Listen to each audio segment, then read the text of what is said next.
palabra del Señor está en Lucas, capítulo 8, del versículo 5 al 8, y en esta ocasión vamos a leer la versión Reina Valera para todos los valeristas, ¿ya?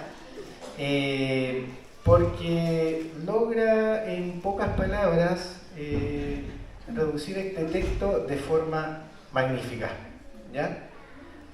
Dice así: el sembrador salió a sembrar su semilla, y mientras sembraba, una parte cayó junto al camino, fue hollada, entre paréntesis no dice eso, pero es pisada, y las aves del cielo la comieron. Otra parte cayó sobre la piedra, y nacida se secó porque no tenía humedad. Otra parte también cayó, esta entre espinos, y los espinos que nacieron juntamente con ella la ahogaron. Y otra parte también cayó, pero esta en buena tierra, y nació y llevó fruto a 100 por uno. Yo me imagino que el 90% de los que están acá ha leído esta parábola, la conoce. Probablemente el primer pensamiento que a usted se le viene es el siguiente: hoy día no es domingo misionero, ¿cierto? Ahí la madre se ríe, porque claro, en general la asociamos con la predicación del Evangelio, pero ¿saben qué? La palabra de Dios es insondable. ¿Qué quiere decir eso? Que es profunda, no encontramos su límite. Así que el Señor nos va a invitar a que veamos otra parte de esta parábola. Y aquí yo tenía que contarles, bueno, esta parábola está en Mateo, en Marcos y en Lucas, ¿ya? En Mateo, les voy a dar la introducción de cómo parte. Dice así, en Mateo 13, del 1 al 2. Aquí vamos a leer para los vivientistas, no la traducción viviente. Dice: más tarde ese mismo día, Jesús salió de la casa y se sentó junto al lago. Pronto se reunió una gran multitud alrededor de él. Así que entró en una barca, se sentó allí y enseñó mientras la gente estaba de pie en la orilla. Contó muchas historias en forma de parábola, como la siguiente. Eso es lo que sucede antes de esta parábola, en el texto, ¿ya? Bien. Un paréntesis antes. En alguna ocasión, hace mucho tiempo atrás, a mí me tocó también predicar, y yo hablé de otra parábola, ¿ya? Y allí les expliqué, y lo voy a recordar ahora, que las parábolas tenían un elemento un poco contradictorio, aparentemente, como paradójico, ¿ya? Y es que tenían un propósito doble, es decir, revelar, pero a la misma vez ocultar. Raro, ¿cierto? Porque ¿cómo va a revelar? Bueno, él quería revelarle a un grupo y quería esconderla a otros grupos. En general, esconder de la gente santurrona y satisfecha de sí misma, y revelar a las almas ansiosas, con la fe semejante a la de un niño. Así que, hermano, prepara tu corazón para recibir esta parábola.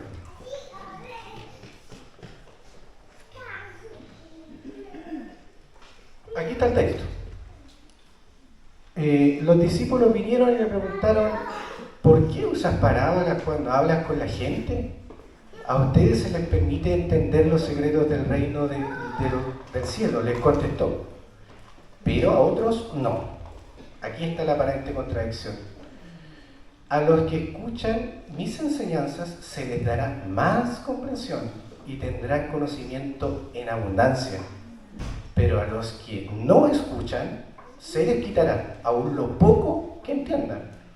Por eso uso estas parábolas, pues ellos miran, pero en realidad no ven, oyen, pero en realidad no escuchan ni entienden. De esa forma se cumple la profecía de Isaías que dice: cuando ustedes oigan lo que digo, no entenderán.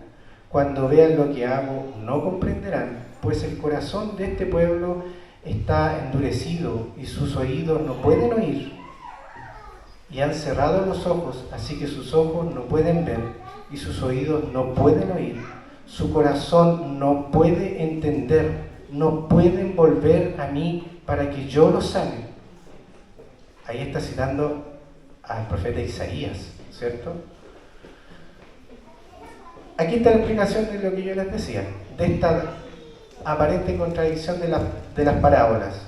Así que veamos de qué lado vamos a estar. Bien, vamos a hacer una contextualización de esto, ¿ya? ¿Por qué es necesario contextualizarlo? Porque esta parábola habla básicamente respecto de una semilla, una siembra y de resultados, ¿ya? En el primer siglo, en Israel, si bien es cierto, ya no era una sociedad 100% agrícola, era casi en su totalidad agrícola. Habían algunos otros oficios o ocupaciones, por ejemplo la pesca, la artesanía, pero fundamentalmente era agrícola. Entonces cuando Jesús les habla esta parábola, todos entendieron lo que significaba. A algunos se les revelaba y a otros no. No sé si me entienden esto. Probablemente para nosotros hoy día es un poco más complejo porque estamos un poco alejados de lo que significa la siembra o la agricultura, pero algunos probablemente entienden y otros no, y por eso yo quiero explicar un poquito ese contexto, ¿ya? Contarles que esto surgió en mí porque yo tuve la experiencia, entonces les voy a contar una historia sobre esta misma historia. ¿Se entienden? Ya. Se me ocurrió hacer césped en mi casa hace un tiempo atrás, yo creo que un año y medio, 2 probablemente, y me las di de jardinero. Entonces fui justo en una parte que quedaba como con harto ripio de la construcción. Entonces había que picar bastante, había que sacar para generar una capa de tierra, había que poner tierra para después tirar la semilla del césped, ¿ya? Y la verdad es que no fue un proceso nada fácil, me costó mucho. Bueno, aquí hay gente que conoce más de esto, yo soy un simple aficionado, y tuve que quitar piedras, ¿ya? Pero al cabo de la mitad del trabajo, la verdad que ya estaba completamente chato, porque tenía que con la picota dar hasta seguir sacando piedras, pero seguían habiendo piedras y más piedras. Así que dejé varias, ese es el resumen. Después tocó la labor de poner la tierra, ¿ya? Y tirar semilla. Una labor que yo partí inicialmente, yo no sé quiénes han tenido la experiencia, pero no es fácil tirar la semilla. O sea, tiene que tener un cierto ángulo, ya es una técnica, porque si no cae toda la semilla en un solo lugar, ¿ya? Eso fue lo que me pasó a mí. Quedaron manchones de semilla y otras partes que no tenía. Después llegó mi papá de Temuco, que él sí tiene más experiencia en eso, de su niñez, en el campo y todo, y él tenía una habilidad maravillosa. Tomaba la pala, le ponía semilla, la lanzaba y quedaba pero espectacularmente esparcida. Interesante, porque en el fondo no cualquiera tiene esa habilidad ni esa capacidad. Esto mismo sucedía con los agricultores de ese tiempo, ¿ya? El objetivo era cubrir todo el campo arado sin dejar márgenes que quedaran sin semilla, porque en el fondo es sin siembra, sin fruto, ¿ya? Sin embargo, algunas inevitablemente quedaban fuera de ese perímetro o área de siembra, ¿ya? Entonces, lo que vamos a ver aquí es que Jesús habla de 4 tipos de tierras diferentes, ¿ya? La primera tierra es la que estamos viendo ahí, es la primera, la que cayó junto al camino, ¿ya? Lo que pasaba en ese entonces es que en general no habían cercos como hoy día los conocemos. Entonces los cercos eran las propias huellas o las sendas por donde pasaban las personas. Entonces, si había semilla que caía en una parte de ese camino, estaba condenada a morir. Porque ese camino, como eran terrenos áridos, de mucho sol, eran verdaderos cementos. Ustedes saben que una semilla en un cemento es prácticamente imposible. Pero aún así, ¿ya? Lo que dice la parábola es que además las que eventualmente quedaron, vinieron las aves del cielo y se las comieron, ¿cierto? Ya. Yo viví exactamente lo mismo. Cuando sembré el césped era una cuestión pero impresionante, hermano. Es como que tienen un GPS que logran identificar dónde hay una semilla, llega una ave y se llena. Yo tenía que salir en las mañanas a sacarla, después a la hora del almuerzo la sacaba. Me ganaron, de verdad que era imposible. Dicho de otra forma, nunca tendrían una oportunidad para brotar, ¿ya? ¿Por qué? Porque iban a caer en el cemento y las que sobrevivían, las aves se las llevaban. Después tenemos el siguiente tipo de tierra, que es las que cayeron en piedras. Alguna traducción dice, la denomina pedregal, pero lo que está en el fondo de esto es una tierra que ya sea que tenga muchas piedras o algunas piedras, como está la fotografía del lado derecho. Un buen agricultor, excepto yo, ¿cierto?, no deja piedras, ¿ya? No deja piedras para que efectivamente la semilla pueda germinar.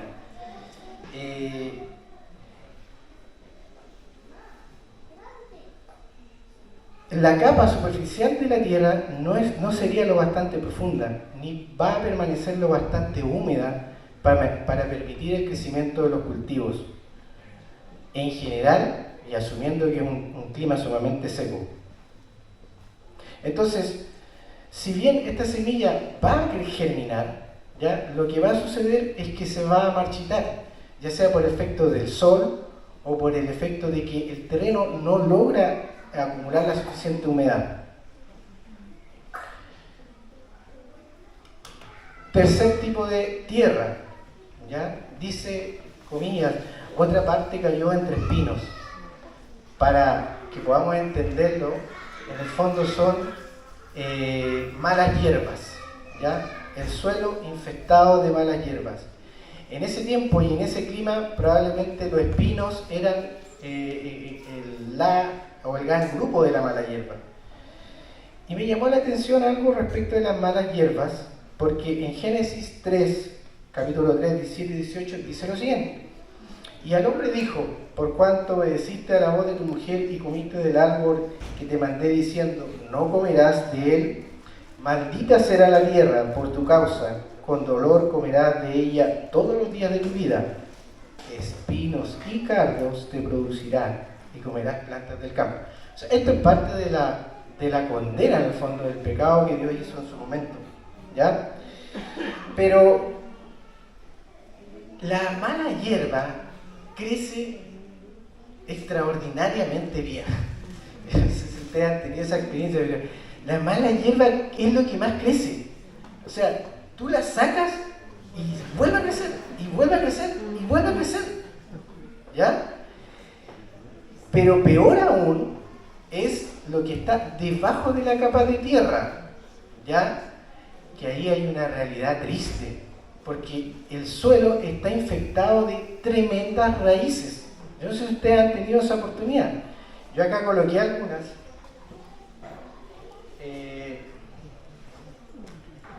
Esta puede ser más conocida para nosotros, ¿cierto? Los dientes de león, que son de acá.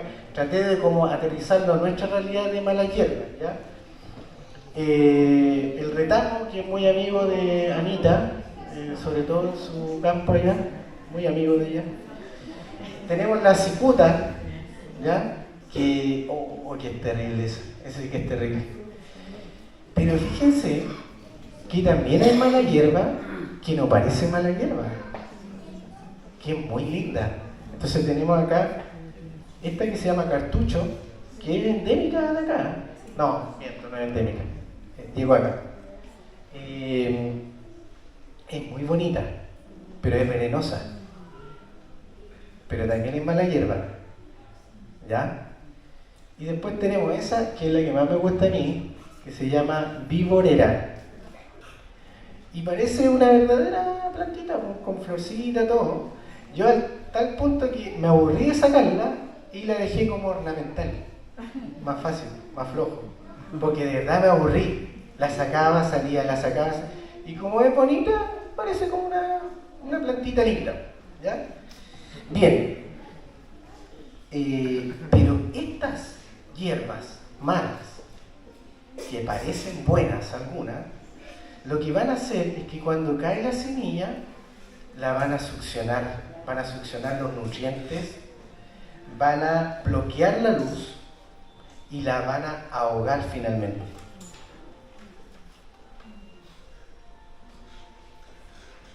Y también menciona un cuarto tipo de tierra, que sería una buena tierra. ¿Ya? ¿Cuál sería la buena tierra? Un campo arado, ¿cierto? Un campo limpio, libre de maleza, con espacio, libre de piedras, para que el cultivo pueda prosperar y tenga una gran abundancia en fruto. Ahí coloqué una imagen de Puerto Ingeniero Ibáñez, porque ahí parece que hay buena tierra, ¿cierto?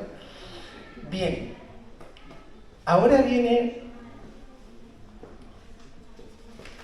la explicación, y la explicación la da Jesús mismo, ¿ya?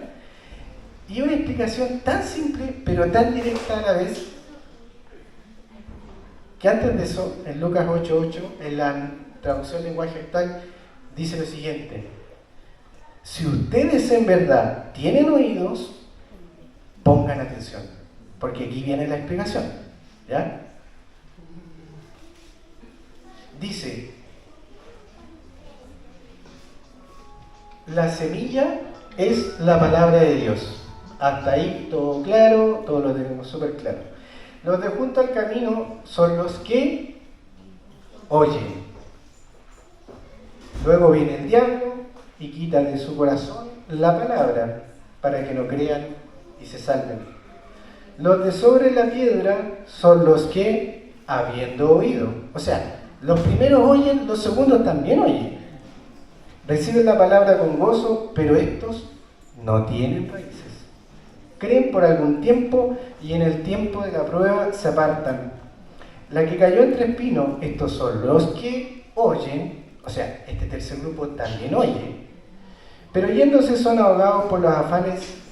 Fíjense este maravilloso resumen: son ahogados por los afanes, las riquezas y los placeres de la vida.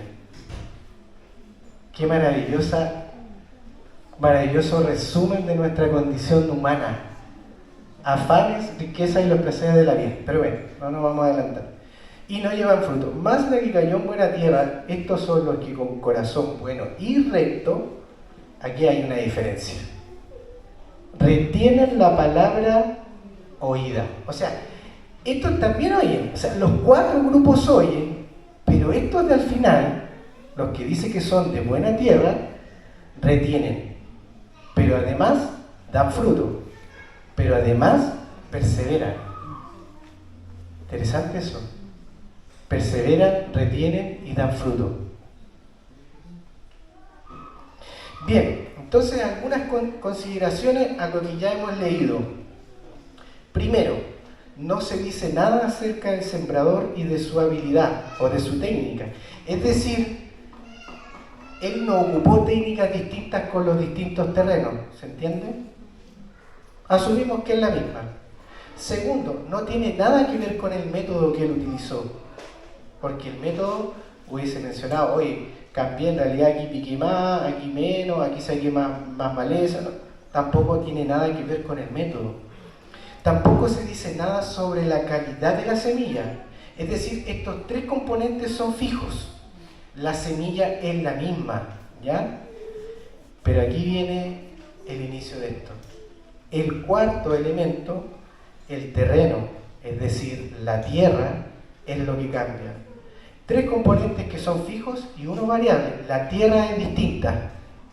Hay 4 tipos de tierra.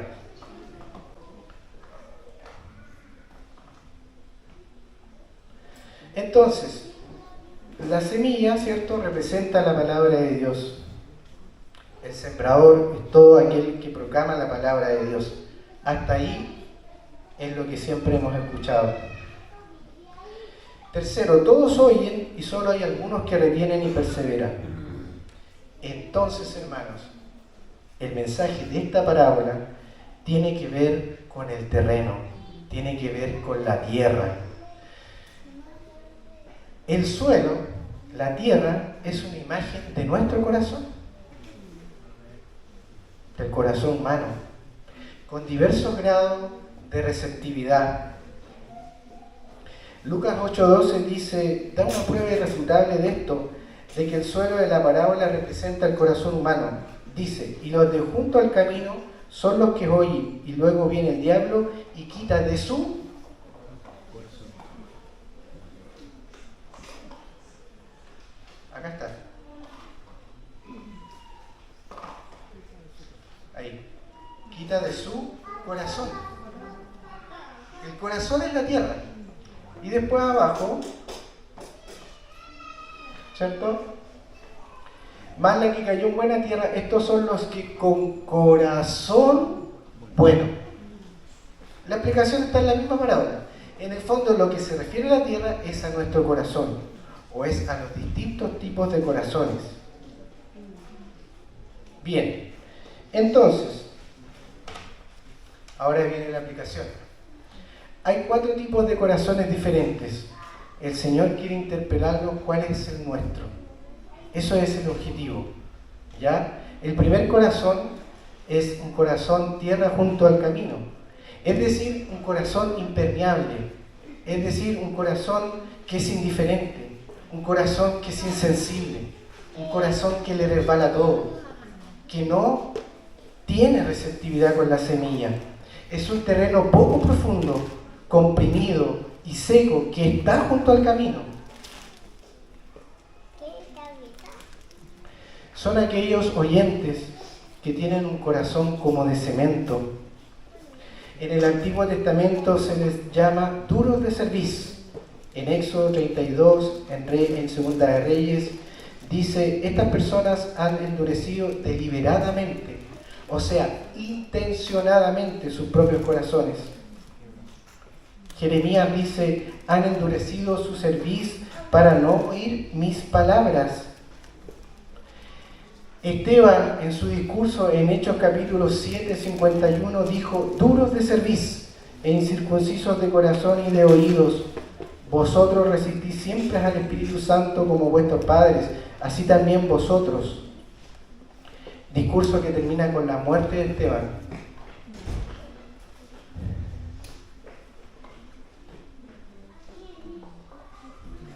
Yo hace un tiempo sufría de muchos males en mi corazón, hermano. Mi tierra era como de cemento. Pero aquí hay algo más interesante. Jesús no está hablando a ateos.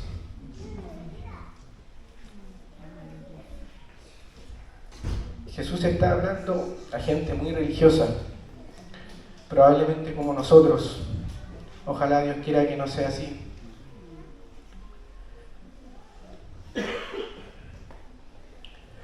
Después tenemos el segundo tipo de corazón, que es el corazón tierra, oye superficialmente. Podríamos también denominar este corazón poco profundo.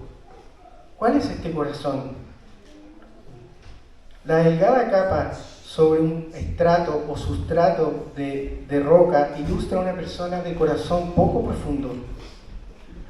Responde de inmediato, podríamos decir emocionalmente, pero solo superficialmente. Creen por algún tiempo, pero en el tiempo de la prueba se apartan. Sin raíces profundas, ¿cierto? Como hemos revisado en este tipo de tierra, Lo que sucede es que no van a estar durante mucho tiempo, porque el clima y las condiciones en extremo van a hacer que la semilla muera. Ellos parecen receptivos, se entusiasman, pero de todo el entusiasmo se oscurece por el hecho que no tienen raíz.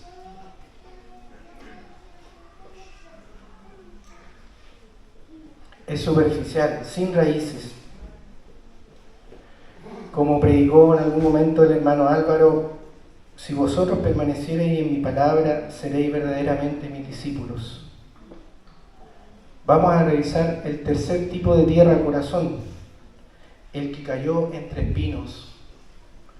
Podríamos también denominar a este corazón un corazón cautivo, afanado, ocupado.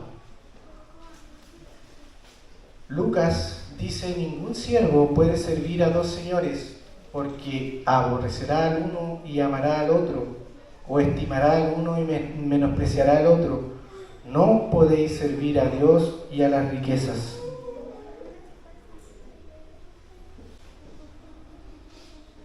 Este suelo, esta tierra, este corazón es un corazón cautivo por las distracciones. Son ahogados por los afanes de la riqueza, los placeres, y no llevan fruto. La semilla que cayó aquí probablemente va a germinar, ¿ya? Pero tampoco va a lograr terminar en una planta o en un cultivo, menos en fruto. Este no es un incrédulo corazón duro, sino es una persona emocional. Pero ¿cuál es el problema? Hay todo tipo de impurezas en él. Las malezas originales de este suelo ya han germinado bajo la superficie. Las malas hierbas poseen a esta persona. La pregunta es: ¿cuáles son nuestras malas hierbas? ¿Cuáles son aquellas que tal vez se ven bonitas, son hermosas, pero en nuestra tierra esconden una realidad trágica, con grandes raíces, algunas de ellas de amargura y de otro tipo? Esto es precisamente las malas hierbas, y lo que representa en esta parábola es el egoísmo, el deseo pecaminoso y el sistema de creencias que domina este mundo. Es decir, un amor excesivo por este mundo. Finalmente, está el cuarto tipo de corazón tierra, es decir, el oyente que persevera. También podríamos decir el corazón limpio. El último terreno menciona que se cultiva y produce una cosecha deseada. Jesús dice: esto simboliza a los que con corazón bueno y recto retienen la palabra oída y dan fruto con perseverancia. El texto que está ahí es en Santiago 1:21 y dice: así que quiten de su vida todo lo malo, todo lo sucio, y acepten con humildad la palabra que Dios les ha sembrado. ¿Dónde? En su corazón. ¿Por qué? Porque tiene poder para salvar su alma. Amén. Amén. Aceptemos la palabra del Señor con humildad, porque es la que tiene poder para transformar nuestro corazón. La perseverancia con fruto es la señal necesaria de la auténtica confianza salvadora en Cristo. Es la señal de la fe auténtica, la perseverancia. En el fondo va a haber fruto por esta perseverancia, por esta permanencia, por retener en el corazón la palabra oída. Pero hay algo más para terminar, que es lo siguiente. Ustedes entienden el proceso de siembra como un proceso lineal, es decir, yo siembro una vez y cosecho una vez. No. El proceso de la siembra, para los que son agricultores, es un proceso permanente. Es un proceso cíclico y habitual. ¿Qué quiere decir esto? Que está en el trasfondo de esta palabra. Lo que quiere decir es que el proceso es continuo. El proceso de limpia de tu tierra, el proceso que el Señor nos pide, es constante. Porque si no, la maleza que está en nuestro corazón va a empezar a ahogarnos, va a tomar toda nuestra vida, nuestro ser, y va a hacer de nosotros un corazón sin fruto. Entonces, este no es un proceso, pues no es una ocasión, es un proceso permanente de limpieza del corazón. El Señor lo puede hacer. El Señor puede, hermanos, se los digo yo. El Señor puede limpiar nuestro corazón. Él murió por nosotros con ese objetivo. Para ir terminando, vamos a concluir con esta tremenda cita.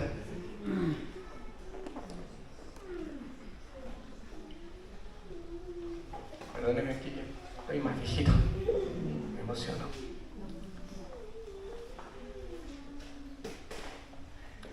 Yo dije, planten buenas semillas de justicia y levantarán una cosecha de amor. Haré la dura tierra de sus corazones, porque ahora es tiempo de buscar al Señor para que Él venga y haga llover justicia sobre ustedes. Amén. Un paréntesis. Esta parábola es un recordatorio de que cuando proclamamos el Evangelio o enseñemos la palabra de Dios a nuestros seres queridos, a nuestros vecinos,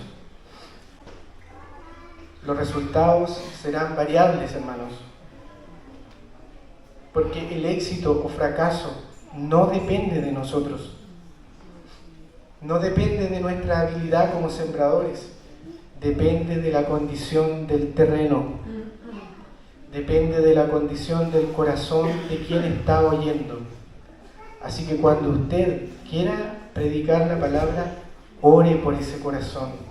Ore por esa tierra.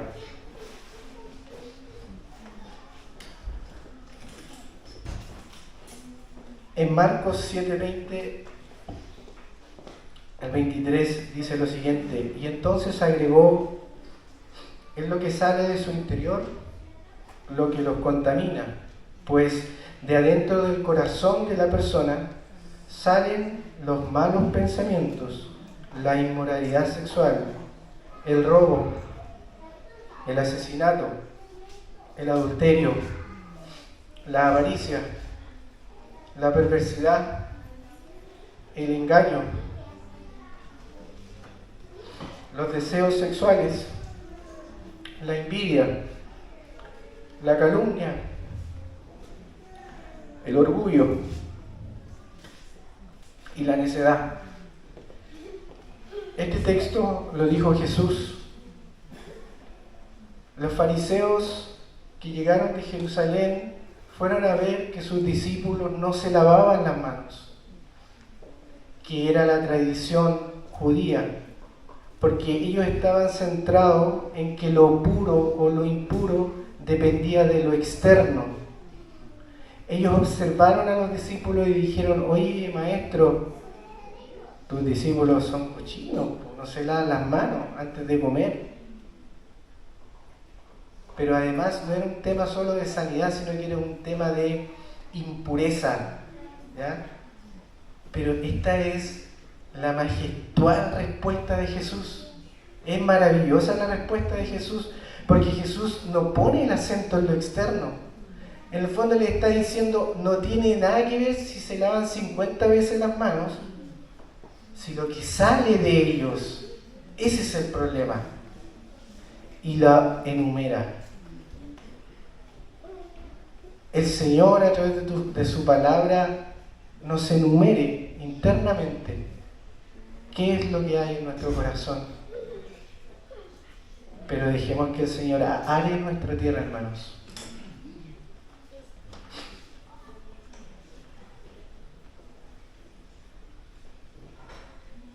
No sé qué pasó ahí. No siguió.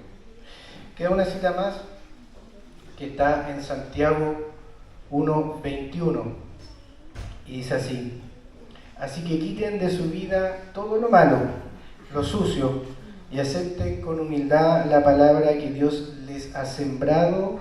¿Dónde? En el corazón, porque tiene el poder para salvar su alma. David en el Salmo 51 dice: crea en mí un corazón limpio, oh Dios, y renueva un espíritu recto dentro de mí. Vamos a orar al Señor. Señor, gracias, Señor, por tu palabra, porque tú nos hablas en el tiempo indicado, Señor. Gracias por los que estamos aquí. Gracias por nuestros pensamientos, porque tú eres quien puede limpiarlos.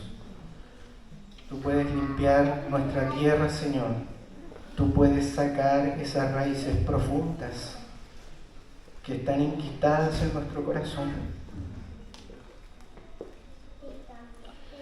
que a veces no las vemos, Señor, pero que el resto sí las ve, que nuestra familia las ve, que nuestros hermanos las ven.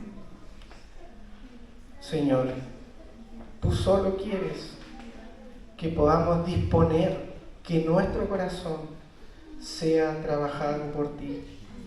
Señor, limpia nuestra tierra, Señor, para que tu palabra, que es la que puede transformarnos, Señor, pueda comenzar a hacer su obra en nuestro corazón. Gracias, Señor, por cada uno de mis hermanos que tú has traído hoy día. Bendícelos, Señor, y recuerda en su pensamiento, en su ser interno, que es nuestro corazón, esta palabra, Señor, en el día a día. Gracias, Señor, en el nombre de Jesús. Amén.